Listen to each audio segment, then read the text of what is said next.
तो attempted murder है।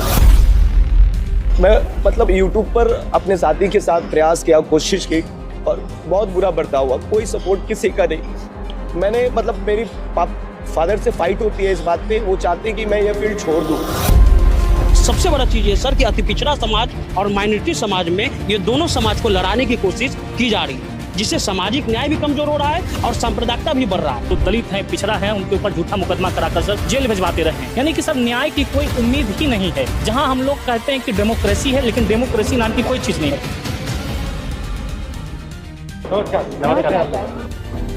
बताइए। हम लोग जो काम करते हैं उसका बेसिक है सोशल जस्टिस। हम उसमें जो पॉइंट है, यहाँ सब बैकवर्ड और माइनॉरिटी और दलित समाज के लोग, और इसमें हम लोग ने एक ग्रुप बनाया है पूरे बिहार में।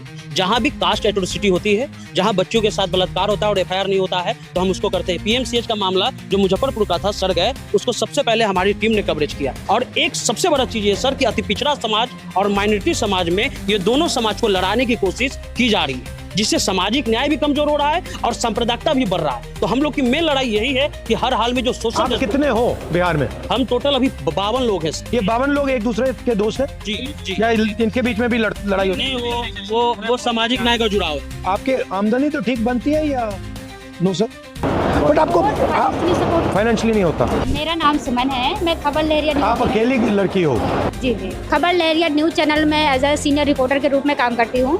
भारत का पहला ऐसा चैनल जो महिलाओं द्वारा प्रसारित किया जाता है। इसमें ऑल टोटल महिलाएं काम सारी करती हैं। महिलाएं? जी। इसमें पुरुष काम ही नहीं करते? से लगा करके पूरा मैनेजमेंट देखना, फाउंडिंग करना, सारा काम सिर्फ महिला ही। ये अच्छा आइडिया है। मेंटालिटी जो मुझे कवरेज करने में जो दिक्कत समझ आती है, वो काफ़ी चुनौतीपूर्ण रहता है कि आप एक सिंगल जो लड़की कवरेज करने के लिए निकलती है फील्ड पर, तो बहुत सारी चुनौतियाँ होती हैं। जैसे कि आप ऑटो पर मैं देखती हूँ कि लड़कियाँ नहीं रहती हैं, सिर्फ मुझे लड़कों के बीच में ट्रैवल करना होता है। गांधी मैदान में 9 बजे टोटल हर चीज़ बंद होती है। गांधी मैदान जैसी जगहों पर अगर फायरिंग हो जाती है, लोगों की डेथ हो जाती है, इतने बड़े उद्योगपतियों की अगर डेथ हो जाती है, तो वहाँ से भी अंदाज़ा लगा सकते हैं कि कैसा है।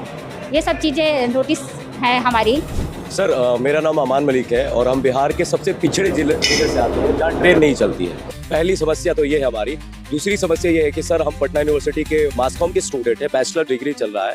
यूट्यूब और फेसबुक एक इंडिपेंडेंट प्लेटफॉर्म जहाँ हम अपनी बात रखते हैं, रख रहे हैं। आपको अजीब नहीं लगता? मुझे लगता है, पता नहीं आपको लगता है या नहीं, कि आज अगर हिंदुस्तान का एक राजनेता हिंदुस्तान के लोगों से कम्युनिकेट करना चाहता है तो उसे अमेरिकन चैनल यूज करना पड़ता है, या फेसबुक या यूट्यूब या इंस्टाग्राम या गूगल। मतलब ये हमारे नहीं है। जिस दिन ये आपको बंद करना चाहिए बंद कर देंगे। मेरा पूरा मतलब शैडो बैन चलता है। तो थोड़ा मुझे अजीब लगता है कि पहले क्या होता था, हिंदुस्तान के नेता अपने लोगों से डायरेक्टली बात कर सकते थे, फिर ठीक है मीडिया हुआ करता था, न्यूट्रल तो नहीं कह सकते बट बात तो दिखा देता था। अब मीडिया बिल्कुल नहीं दिखाता, विपक्ष की बात टोटली जीरो, खत्म। और जो यूट्यूब वाले हैं, फेसबुक वाले हैं, उन पर इनडायरेक्ट लगाम लगी हुई है। अगर आप लाइन से थोड़ा ज्यादा आगे गए लगा देंगे, बंद कर देंगे, शैडो बैन हो जाएगा। तो ये एक्चुअली देश के लिए खतरनाक है। पहले तो मतलब हमारे फाइनेंशियल क्राइसिस पर चोट पहुंचा, लेकिन उसके बावजूद जब हम चुप रहना नहीं सीखे या चुप नहीं रहे, तो वो जो है मतलब हम पर मुझे मतलब ये है कि हत्या करने की कोशिश की गई। ये कुछ फुटेज है सर, मुझे मतलब हमारे ही मित्र ने, क्योंकि वो एक ऐसी आइडियोलॉजी में वो घिर गए हैं। वो बहुत अच्छा इंसान भी बन सकता था, मतलब वो फ्यूचर पे देश के लिए भी काम कर सकते थे, लेकिन एक आइडियोलॉजी से वो इस तरह से प्रभावित हो गए कि उन्होंने मुझे अपना दुश्मन समझा। चूंकि मैं एक मुस्लिम समुदाय से आता हूँ। आप हो? जी मैं हूँ।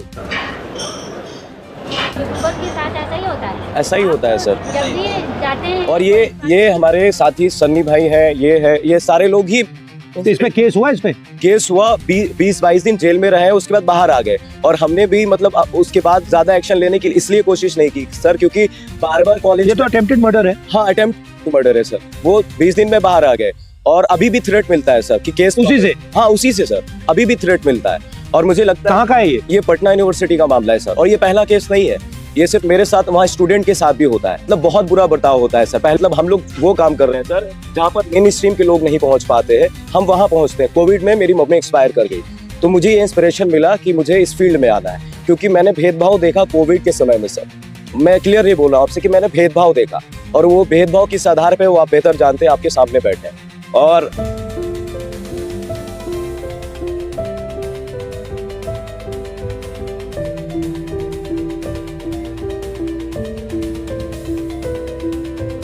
मैं अपने घर का सबसे बड़ा लड़का हूं, और मैं मतलब YouTube पर अपने साथी के साथ प्रयास किया, कोशिश की, और बहुत बुरा बर्ताव हुआ, कोई सपोर्ट किसी का नहीं। मैंने मतलब मेरी फादर से फाइट होती है इस बात पे, वो चाहते हैं कि मैं ये फील्ड छोड़ दूं। वो होता है ना सर कि इंसान को बोलने की आज़ादी होनी चाहिए, सिर्फ लड़ाई आइडियोलॉजी की है, और जब हम बोलेंगे नहीं सर तो सुनेगा कौन।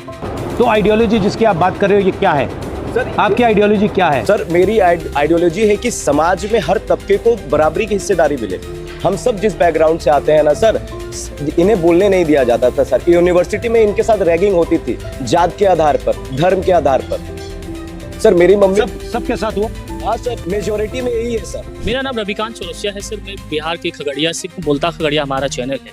और मैं इंजीनियरिंग बैकग्राउंड से आया, उसके बावजूद जिस प्रकार से था कि समाज की अंतिम पंक्ति के खड़े लोगों की आवाज़ बन सकूं। पिछले 5-6 सालों से सर खगड़िया जो 7 नदियों से घिरा है, गरीबी है और काफ़ी सब जो है विस्थापित परिवार है, नदी के किनारे जो बसावट है, लोगों के घर कट चुके रहते हैं। इस तरीके की जो समाज की जो जनहित वाली जो समस्याएं हैं सर, वो मेन स्ट्रीम मीडिया में कभी नहीं दिखाती रही है और ना ही दिखाते हैं लोग। हमने प्रयास किया कि एक छोटी सी शुरुआत की और उसके बाद बहुत सारे लोगों का सर प्यार मिला। लेकिन जिस प्रकार से सर यातनाएं जो हम लोगों को मिलती रही है, जदयू के विधायक हैं डॉक्टर संजीव पर्वता विधानसभा से सर, वो अनगिनत ऐसे जो है सामाजिक न्याय वाले लोग जो दलित हैं, पिछड़ा हैं, उनके ऊपर झूठा मुकदमा कराकर सर जेल भिजवाते रहे हैं। और अगर वो पीड़ित परिवार हमारे पास आकर के अगर अपनी बात को रखना चाहे, और अगर हमने उनके वीडियोस को चलाया, उसके बाद सर वो धोखे से मुझे बुला करके अपने आवास पर उन्होंने हमारे साथ बहुत मारपीट की सर। किसी तरीके से हम वहाँ से सर जान बचा करके निकले। जब हमने थाने में FIR दर्ज कराई सर, हमारे केस फॉल्स हो गए और उनके द्वारा हमारे ऊपर 2-2 फर्जी मुकदमे करा दिए गए। यानी कि सर न्याय की कोई उम्मीद ही नहीं है। जहां हम लोग कहते हैं कि डेमोक्रेसी है, लेकिन डेमोक्रेसी नाम की कोई चीज़ नहीं है। ऐसे करते हैं,